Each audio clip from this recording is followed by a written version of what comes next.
Hoje falaremos sobre igreja, o evangelho visível. Nós vamos nos concentrar então em todo o capítulo de Efésios 3. Bem, se você não me conhece, eu sou uma pessoa assim que eu sou aficionado em filmes. Então eu sou um cinéfilo, gosto muito de filmes. E se você é como eu, você deve gostar dessas premiações, como por exemplo o Oscar. Talvez você vai ver o Oscar agora, porque vai ter um filme brasileiro concorrendo. E se você é como eu, qualquer coisa que o Brasil está concorrendo, eu estou torcendo. Está a competição lá de quem come mais cachorro quente. Se tiver a bandeirinha do Brasil, eu estou torcendo para aquele cara. E o que eu mais gosto nessas apresentações é aquela tensão quando aquele apresentador vai abrir o envelope e vai mostrar o vencedor ou a vencedora de determinada categoria cinematográfica. Durante alguns segundos, aquela pessoa é a única pessoa ali que vai saber quem ganhou o prêmio. Essa sensação é uma sensação muito parecida que a que Paulo está tendo aqui nesse momento. Ele está sendo encarregado pelo Senhor de revelar um grande segredo. Mas esse segredo de Paulo não é de uma categoria cinematográfica, é algo muito maior. E é isso que nós vamos ver. Acompanhe-me aí na sua versão, leio na NVT. Quando penso em tudo isso, eu, Paulo, prisioneiro de Cristo Jesus, para o bem de vocês, gentios, tomando por certo a propósito que vocês sabem que Deus me deu esta responsabilidade especial de estender a sua graça a vocês. Como eu lhes escrevi anteriormente, em poucas palavras, o próprio Deus revelou esse segredo a mim.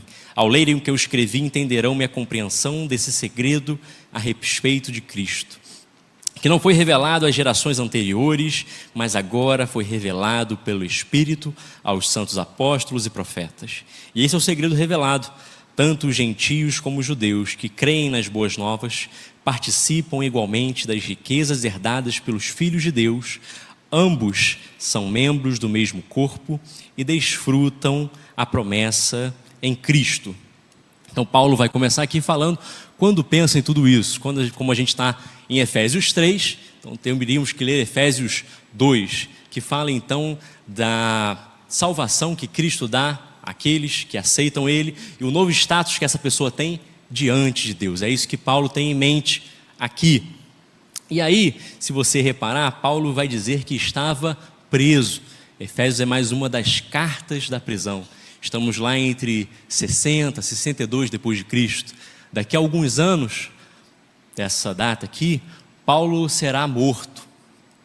Mas é interessante que ele não fala, sou prisioneiro de Nero, sou prisioneiro de Roma.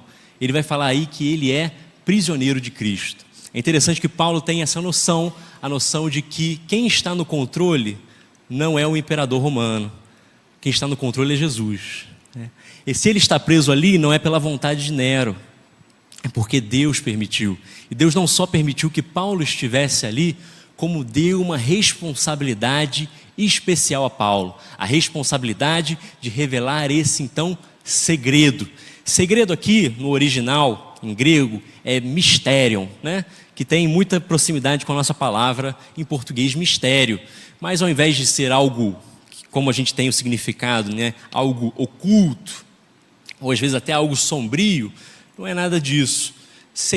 Segredo aqui, que é mistério em grego, é um segredo que antes, alguma coisa que estava escondida e que Deus agora revela.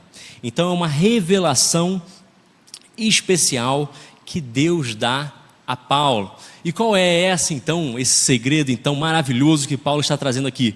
Ele está falando então que agora os privilégios que o povo de Israel tinha também são dados à igreja, que Cristo não alcança somente o povo judeu, Cristo também alcança aqueles que não são judeus, que a Bíblia vai chamar de gentios. E por que isso é um segredo? Por que isso é um mistério? Bem, no Antigo Testamento a gente vê diversas vezes, de certa forma, que isso um dia aconteceria. Você vai lembrar, por exemplo, lá de Abraão, que recebe a promessa, benditas serão todas as nações através da sua descendência? Ou você vai lembrar, talvez, do Salmo 2, que fala que todos os reinos se renderão ao Messias? Ou vai lembrar de Isaías, falando que Israel seria luz para as nações? Mas como isso aconteceria? Como os gentios seriam parte do povo de Deus? E quando isso aconteceria, estavam completamente escondidos aos profetas. Ninguém sabia como isso iria acontecer. E Paulo diz que isso acontece através da obra de Jesus Cristo de Nazaré. Então esse povo que no Antigo Testamento foi chamado para ser a luz das nações, mas falhou nisso. Luz das nações, Israel foi chamado para refletir o caráter de Deus, o amor de Deus, de maneira que as pessoas de fora pudessem olhar e fossem atraídos por essa mensagem. Mas eles falharam em seu testemunho. Quantas vezes a gente não vê Israel sendo advertido por Deus por causa da sua idolatria? Também a noção que eles têm de eleição como um privilégio, mas eleição não como uma missão. Então Deus escolheu eles para uma missão, mas eles não quiseram ser canais de Deus, antes quiseram somente receber as bênçãos de Deus. Também junto com isso teve a falta de um intenso ardor missionário.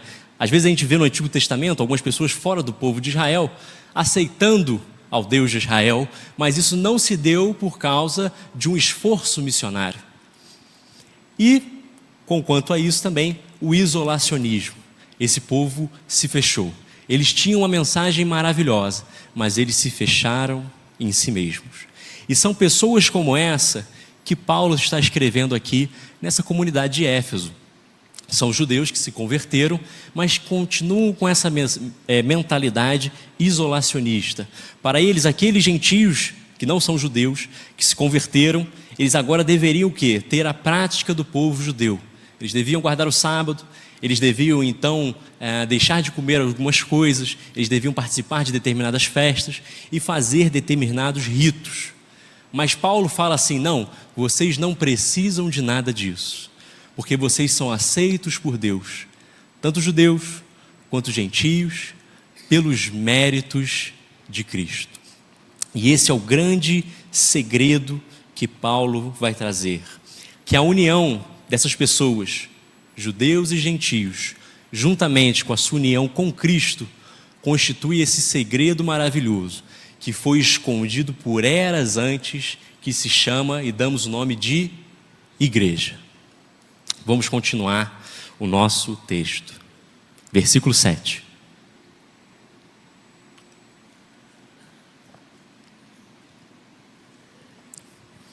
Pela graça e pelo grande poder de Deus, recebi o privilégio de servir anunciando essas boas novas.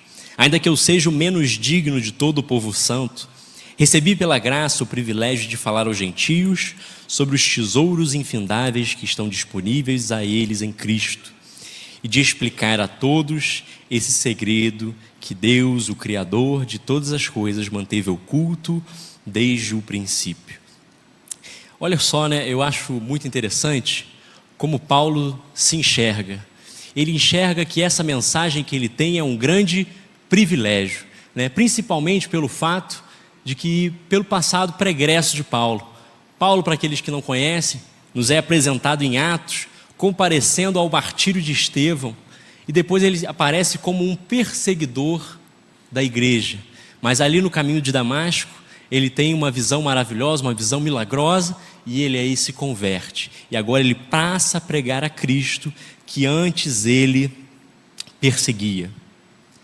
E ele acha isso um grande privilégio, porque Deus incumbe pessoas indignas com a sua missão. Deus escolhe pessoas que não, aos nossos olhos, não serviriam para aquilo, para realizar a sua missão. Como um amigo meu diria, palavras dele, o pastor Igor Kutz, se estiver me acompanhando, falando que se Jesus fosse açougueiro, só trabalharia com carne de segunda. Que ele não pega aqueles que a gente acha que são os melhores, mas pega aqueles que ele vai transformar com o seu poder. E aí Paulo vai falar, eu que sou menos digno. Talvez na sua Bíblia o superlativo seja até mais próximo do original, que é: a mim, que sou o menor dos menores de todos os santos. Ou na NVPR, né, nova versão do pastor Renato: a mim, que sou subnitrato de pó de nada dentre todos os santos. Aqui não tem nenhum fingimento. Paulo realmente reconhece que ele só foi alcançado devido à graça de Deus. E agora ele tem esse privilégio de anunciar as maravilhas que Deus tem feito através de Cristo Jesus. E aí eu me pergunto, se Paulo tem esse privilégio, nós também temos esse privilégio. E a minha pergunta é: por que não anunciamos a mensagem do Evangelho? É vergonha? É pelo nosso passado?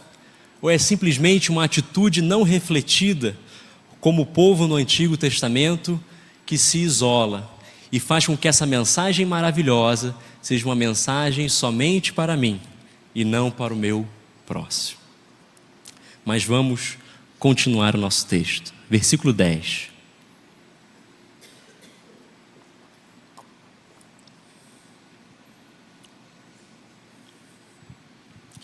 O plano de Deus era mostrar a todos os governantes e autoridades nos domínios celestiais, por meio da igreja, as muitas formas de sabedoria divina. Esse era seu propósito eterno, que ele realizou por meio de Cristo Jesus, nosso Senhor. Por meio da fé em Cristo, agora nós, com ousadia e confiança, temos acesso à presença de Deus. Portanto, peço-lhes que não desanimem por causa das minhas provações. É por vocês que sofro, a honra é de vocês. Esse aqui é um dos versículos assim mais impactantes sobre o propósito cósmico que a igreja de Cristo Jesus tem. Paulo vai falar que os governantes e as autoridades do mundo espiritual deveriam ver refletido na igreja a multiforme sabedoria de Deus. E aqui nós podemos interpretar de duas maneiras. Como naquela época, por exemplo, imperadores estavam sendo divinizados, aqui Paulo está falando tanto de poderes espirituais como de autoridades constituídas. Todos aqueles que estão de fora, que se opõem ao reino de Deus, deveriam olhar para a igreja e ficar impressionado com aquilo que Deus tem feito em sua igreja. Então, para trazer um pouquinho, é mais ou menos como Paulo estivesse dizendo assim: Nero, quer saber como é a sabedoria de Deus para governar? Olhe para a igreja. Governadores, você quer saber como é a sabedoria de Deus para governar? Olhe para a sua igreja. Isso também traz nós hoje. Imagine Paulo escrevendo para a gente, falando assim: prefeitos, governadores, presidentes do mundo todo, nação brasileira, você quer saber como é ser um lugar fraterno e um lugar onde a minha sabedoria é manifesta? Olhe para a minha igreja. E a grande pergunta é: por que os governos, as autoridades, o mundo espiritual deveria olhar para a igreja para saber a multiforme, então, sabedoria de Deus? Bem, você vai lembrar então que eu falei que essa comunidade é formada tanto de gentios como de judeus. Dois povos que não tinham nada a ver um com o outro, né? As pessoas tinham histórias diferentes, as pessoas tinham passados diferentes, elas pertenciam a povos totalmente diferentes. Os seus costumes não eram iguais em nenhum sentido, mas ali eles eram um corpo, ali eles eram unidos.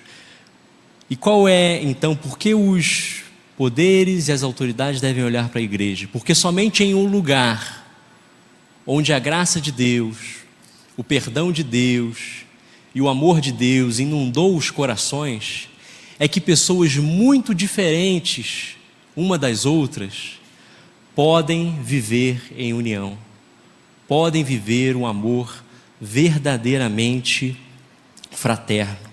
Então a nossa força como igreja não é o nosso prédio, o nosso dinheiro, as nossas atividades, mas é a diversidade que existe no nosso meio. E não só uma diversidade étnica, como tinha aqui, mas uma diversidade de faixa etária, de gênero, homens e mulheres, de pessoas de diversas idades, pessoas de diversos passados, pessoas de diferentes profissões, pessoas de classes sociais diferentes, mas elas têm uma coisa em comum: elas têm Cristo em comum. Ao olhar de fora, os governantes, as potestades espirituais devem olhar, eles não têm nada parecido, exceto Cristo. E Paulo vai dizer que isso aqui, a igreja que Jesus está formando então naquele tempo, aquilo ali não era uma novidade, no sentido, não, aquilo não era um plano B, mas Deus tinha planejado a sua igreja desde a eternidade. A igreja então não é um percalço na história, mas Deus imaginava desde toda a eternidade a sua igreja então ali reunida, a sua igreja então que prova a sabedoria de Deus frente a todos os poderes em volta. A igreja ocupa então lugar central na história. A história não é formada de nações, ou história de reis, rainhas, impérios erguendo, impérios caindo, não.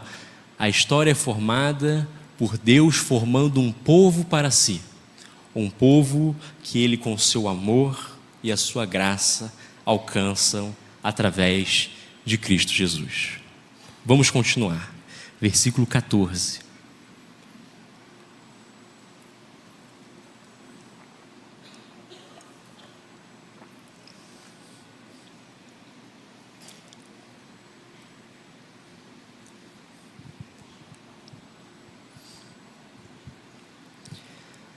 Quando penso em tudo isso, caio de joelhos e oro ao Pai, o Criador de todas as coisas nos céus e na terra.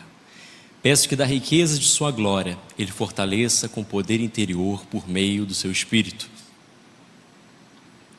Então Cristo habitará em seu coração à medida que vocês confiarem nele. Suas raízes se aprofundarão em amor e os manterão fortes. Também peço que, como convém a todo o povo santo, vocês possam compreender a largura, o comprimento, a altura e a profundidade do amor de Cristo. Que vocês experimentem esse amor, ainda que seja grande demais para ser inteiramente compreendido. Então vocês serão preenchidos com toda a plenitude de vida e poder que vem de Deus.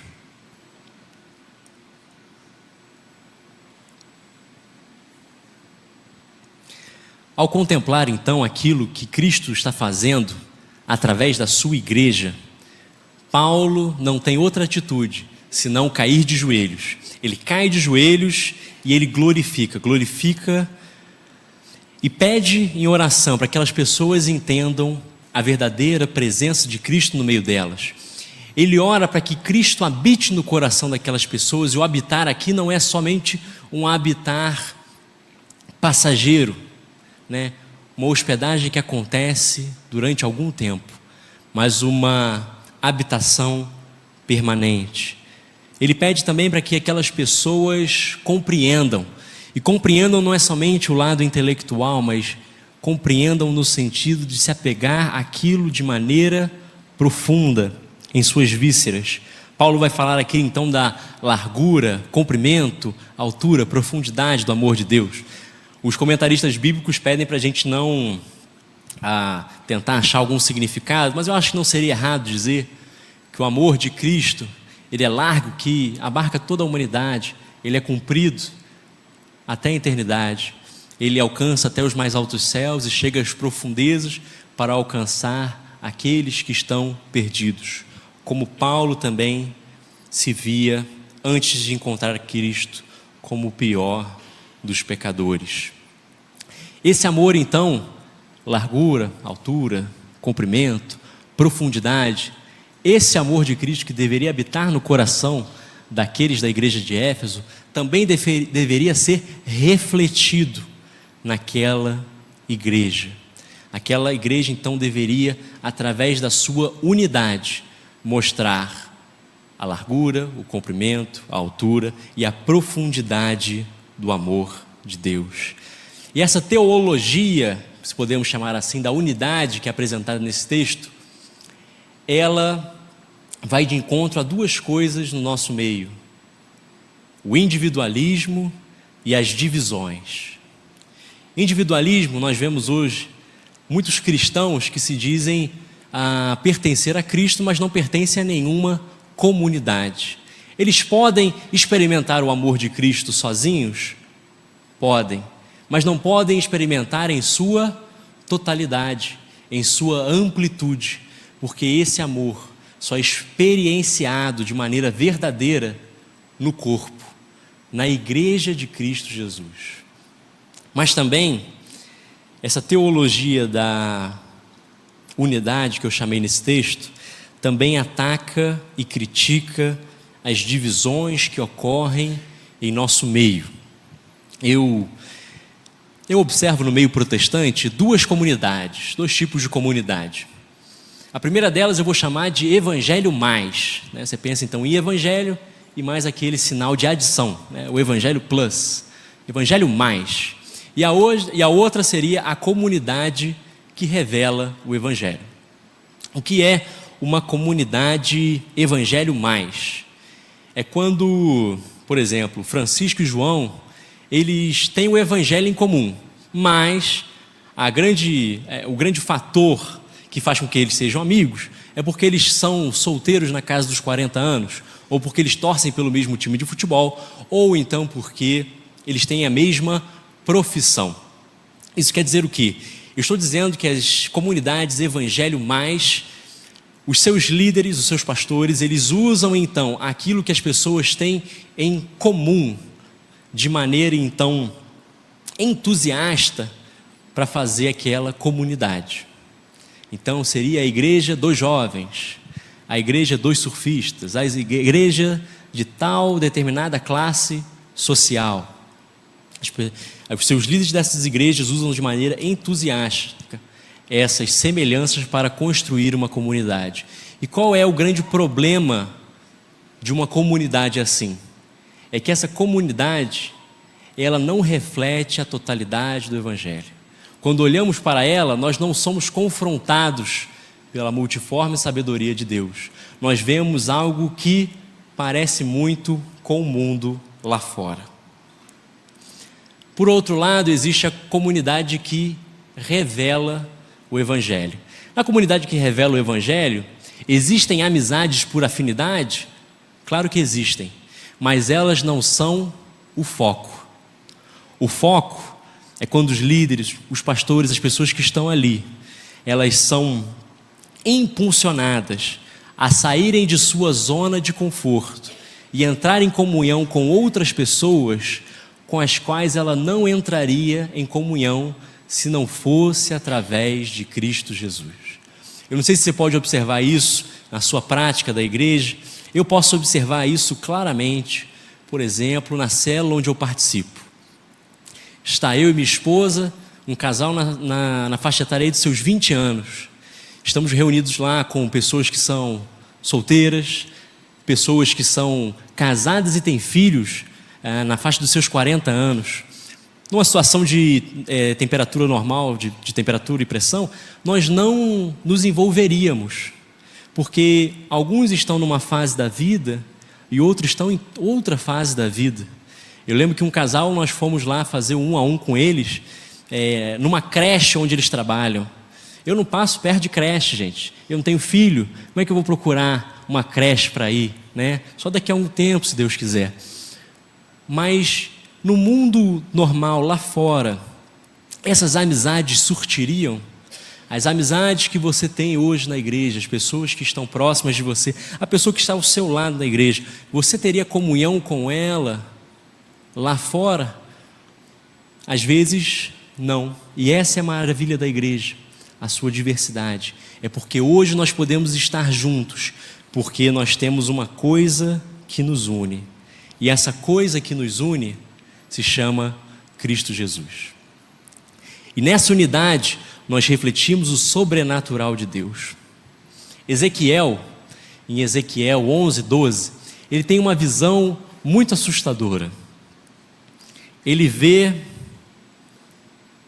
o templo de Deus e ali está acontecendo um culto. E aí a presença de Deus sai do templo. mas o culto, ele continua.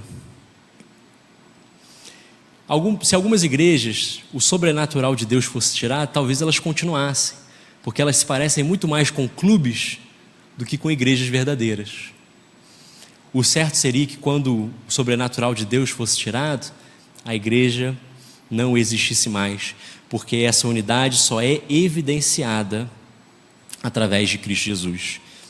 Observe então também na igreja de Éfeso, crentes judeus e gentios, nada em comum, mas aquilo que une eles é algo muito mais forte, que não pode ser abalado, que é Cristo Jesus, nosso Senhor. E eles conseguem se unir, se manter unidos, somente se eles compreenderem a largura, o comprimento, a altura e a profundidade do amor de Cristo. Somente assim, essas pessoas que entendem como a salvação os alcançou, pode verdadeiramente colocar em prática a sua fé, que carece de quê? De estender esse amor também que você recebeu para o próximo. E agora, caminhando para o final, nossos 2 últimos versículos.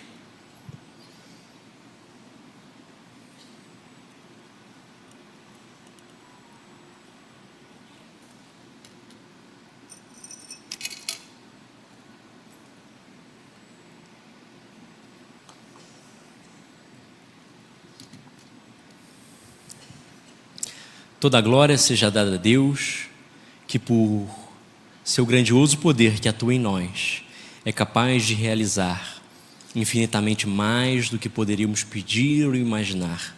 A Ele seja a glória em Cristo, na igreja e em Cristo, por todas as gerações, para todos sempre. Amém. É legal o final desse texto, que Paulo só termina orando e glorificando a Deus. Lembra-se que ele está na prisão, mas ele, ao observar a obra que Cristo tem feito na igreja, ele vê que nada é impossível para Deus.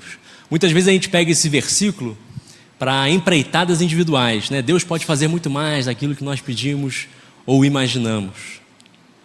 Mas aqui Paulo está falando assim: olha, você está passando por uma situação difícil? Olhe para o seu lado, veja a igreja que Jesus está formando e veja se existe algo que é difícil demais para Deus fazer. E essa igreja unida no amor de Jesus, ela reflete a glória, porque a igreja que tem essa unidade reflete a glória de Cristo Jesus e torna então o Evangelho algo visível, algo palpável, algo que podemos observar e glorificar a Deus. Então, caminhando para o final, só uma ilustração. Martyn Lloyd-Jones foi um reverendo na Inglaterra. Ele esteve à frente da Westminster Chapel, a maior igreja daqueles tempos. Durante muitos anos, décadas, ele esteve à frente. Um dia um entrevistador perguntou à filha dele qual foi o segredo disso. E a filha dele vai falar assim: olha, eu acho que meu pai nunca deixou de ser deslumbrado pela salvação que alcançou ele em Cristo Jesus. Sabe, Paulo também quer que aquela igreja de Éfeso, ela seja deslumbrada, maravilhada com o amor que os alcançou em Cristo Jesus. Isso também deve ser conosco, porque quando nós valorizarmos de verdade a salvação que recebemos por Cristo, que não foi meritória, foi somente pela graça, nós tomaremos sobre nós a responsabilidade que vem junto com ela, com essa salvação, que é amar o nosso próximo como Cristo nos amou. Aquelas comunidades que Paulo escreveu eram pequenas comunidades que se reuniam em casas. Aos olhos do mundo, elas eram insignificantes, mas para Paulo elas eram postos avançados do reino de Deus. de tal forma que o mundo poderia olhar para a igreja e ser confrontado com a multiforme sabedoria de Deus. Às vezes a gente tem um olhar também como os de fora. Às vezes a gente vê a igreja como o lugar que faz algumas programações, que oferta determinados serviços, mas a identidade da igreja não está nos programas que ela realiza, não está nas músicas, o estilo de música que ela canta, talvez nem em sua teologia. A identidade da igreja se encontra em Cristo Jesus. E quando nós temos essa identidade, nós teremos essa unidade que glorifica a Deus. E aí a primeira igreja batista de Teresópolis será, ou continuará sendo, o local onde a glória de Deus se manifesta, onde o evangelho é tornado visível. Amém?